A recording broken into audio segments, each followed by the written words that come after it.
I wanted to talk about this for a while. I've been seeing all over the internet people doing cycle syncing. And if you aren't aware of this, cycle syncing is pretty much matching up your lifestyle, your eating, your workouts, matching it up with your cycle, knowing that during your luteal phase and your menstruation phase, your body's going to have maybe a little bit less energy. And I want to start by saying that I love that we're being more aware of our bodies, but I think people are seeing this so black and white. I see this as people are thinking that during their luteal phase and during their menstruation phase that they really don't need to be doing as much. Like they're completely just like wiping out like all types of activity. They're not lifting, you're not being as active, and this is going to have detrimental effects on your fitness results.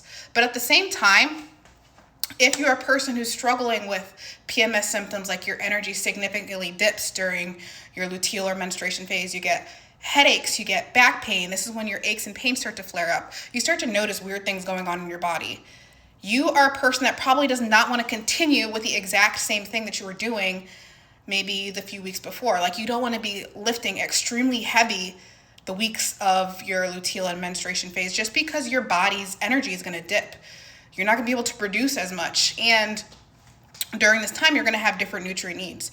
So I don't like to say cycle syncing. I like to say cycle awareness, meaning that we should be somewhat aware of where we are in our cycle or aware of how our body's feeling at these specific times.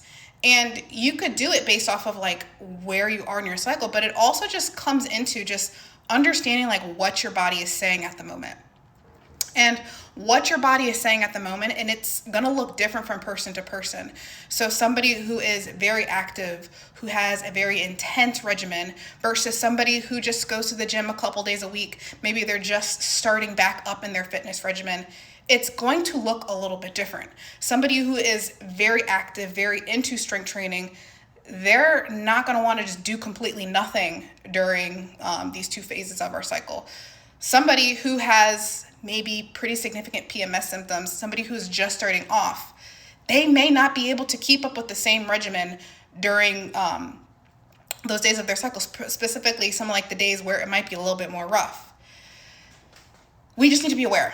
And based off of awareness, we just need to be able to tailor what we're currently doing based off of how we're feeling. What this might mean is on the days where your energy's a little bit lower, like you're maybe a little bit more achy. Maybe you notice your mood's a little bit off. This might mean just doing a little bit less.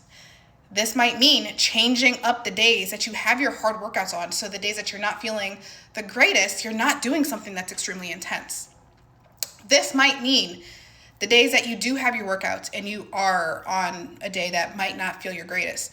This may mean just warming up a little bit extra. This may mean cooling down a little bit extra. This may mean just being a little bit more aware of how your body's functioning during your workouts, or maybe even reducing the sets, maybe reducing the reps a little bit, maybe reducing the weight just a little bit.